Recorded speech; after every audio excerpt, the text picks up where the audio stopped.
Today, 6 steps to 6 figures in land flipping.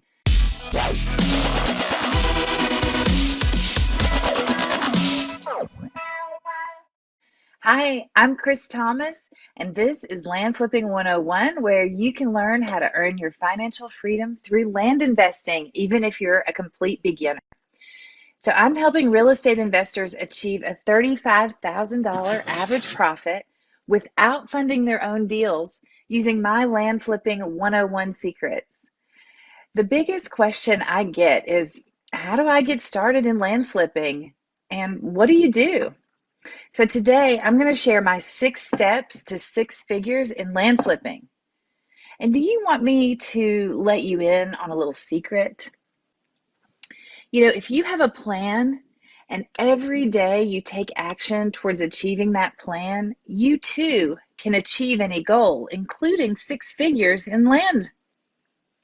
So the question is, what do you want? Go ahead and put it in the chat. Let's get the chat started this afternoon. What is it that you want? Go ahead and put it in the chat. Do you believe that you have what it takes? I do. I believe that you have within you the potential to do exactly what I have successfully done. Do you have a burning desire? Because if you back that up with a plan and start working the plan, you can do it. If you're here live now, I'd love to have you comment in the chat right now. But now only type in your answer to this one thing, and this one thing right now. Imagine yourself right now having already achieved that thing that you want. Imagine how you would feel. Imagine what would you have, or what would you do? Like, what do you see? How has your perspective changed? Type that into the chat so I can see it. Remember, there's a 20-second delay. There's a lag with Facebook. So it may take me a minute to see it. But go ahead and let me know. I'd really like to hear. Imagine yourself right now having already achieved the thing that you want. How would that successful person, you, now tell a beginner what you might do to get started in land? What advice would you give someone who wanted to get started? All I'm doing is finding a distressed seller and getting them to agree in writing to sell me the property. But rather than purchase the property myself, instead, I market it for sale to an end buyer who has cash and wants the deal. And then I line up the closings for both of them on the same day. It's a lot like wholesaling, except I will go ahead and close on the property with the seller and then immediately again close with, only this time with the buyer. But how do I do this? I find a property owner who's willing to sell me their vacant land for my offer price and agree to a 6-month closing period. The agreement that I like to use includes permission to publicly market it for sale, put it on the MLS. And by the way, as a side note, if you aren't sure what contract to use, you can see my exact purchase agreement by going to landflipping101.com and just put in your email address.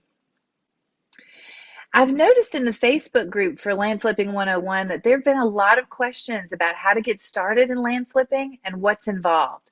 So today's topic is 6 steps to 6 figures in land flipping. Now, if you have any specific questions related to acquisitions, you can post them now and I will respond to them in just a few minutes, because today is really a lot about questions and answers about acquisitions. But I'm going to give you the overview of how I've done it with these 6 steps. Oh, and by the way, if you're shy, you can feel free to private message me any questions and I'll check those and answer them too. Some people don't like to put their question out there. So I'll just say that for those of you who are shy. Okay. So there are so many steps along the way with one deal in land flipping. But what I thought I would do is just give you a big picture overview of the 6 steps that, that I take to make 6 figures in land flipping. Okay. So if you're a note taker, take notes. This is a good time to take notes. Now, this is just high level overview. Okay. So step 1, and you have to understand the high level overview before you can get down into the details and really pursue each step. Okay. So step 1 would be to identify a market. Okay. Duh. We're going to talk about that a little bit today. Then step two, identifying the property owners in that market, specifically the owners who are motivated to sell. And then step three, contact those owners via direct mail with a cash offer. Step four, manage the flow of the inbound accepted offers.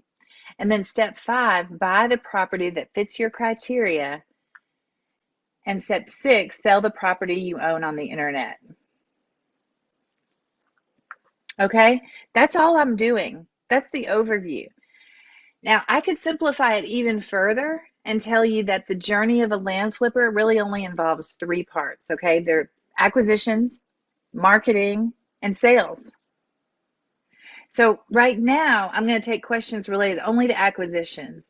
And the next Friday, I'll talk about marketing, and then the Friday after that, we can do sales, okay? But let's talk specifically about acquisitions, and type your questions right now that you have about how to acquire property, and I'll answer them live. So in the chat, or you can private message me. I'm trying to monitor my private messages live. That should be interesting. But do be mindful that there's a 20-second delay through Facebook. Okay, so there's basically, if you boil it down, the 6 steps to 3 steps, it's just acquisitions, marketing, and sales. Those are the 3 areas that you really want to get focused in on. And so what are the activities that are required to achieve success? Okay, we can talk about anything related to acquisitions. So that would include market research, picking an area. That would include creating your mailer. How do you extract ownership data? How do you scrub and price the data? And then create the direct mail content, the letter, which I'm giving you. If you just go to landflipping101.com, right there, I just answered that question. Just mark that one off your list because it's right there for you. Then you have to send the mail, and you have to manage the people who call in. You got to do due diligence, right? Once you get a deal, and then make arrangements to fund the deal. Some of that, putting it under contract, that stuff all happens in the acquisition phase, right? All right, so I'm going to take a look here at some questions that are coming in. Alan Parker, I love what you said.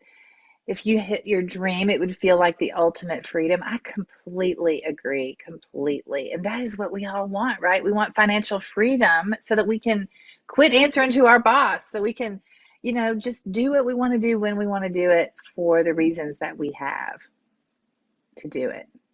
All right, let me take a look at some of these other questions. Boy, they're coming in fast, so bear with me.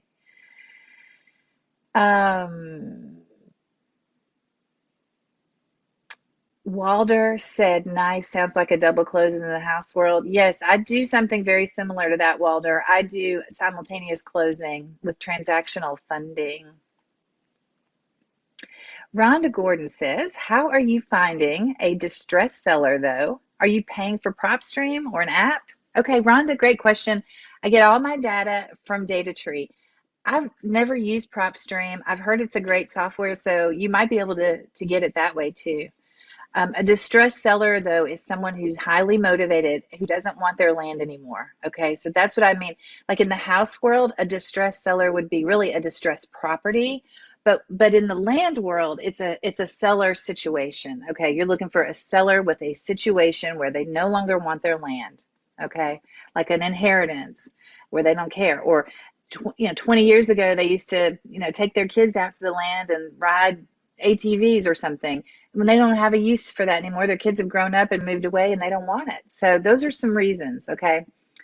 So I hope that helps. Walder asks, are there any ways to acquire without direct mail for those without a $2,000 a month budget? Walder, I mean, that's a valid question. And I would say, yes, there are lots of ways that you can find it without spending money. You could go on Zillow and look at for sale by owner listings that have been maybe on the MLS for 90 or 120 days and they haven't sold. Call them and make them a lowball offer and see if you can find them that way. That's just one idea, but yeah, there are lots of ideas. That's not what I do because I'm going after bigger deals and I'm serious about my business. So I'm investing in my business. I have had to borrow money to send mail before. So I'm just saying when you start off, you might have to find funding partner to fund your mail if you're struggling to find money. Because wouldn't anybody would say yes to this question? Would you trade $2,000 for $35,000? Because that's the average I'm making on every deal. So yeah, I would all day long. I'd find that $2,000 somewhere. I'd find it and I would spend it. But to answer your question, yeah, check Facebook Marketplace for land for sale. Check Craigslist. It takes more time, but there are ways to not spend money and find leads. That's definitely true. So let me know if you need help getting your land investing business moving forward, and you can do this and I will help you. So just reach out to me by posting a question on this page or send me a private message or just email Chris at landflipping101.com. And thanks for joining me. Bye.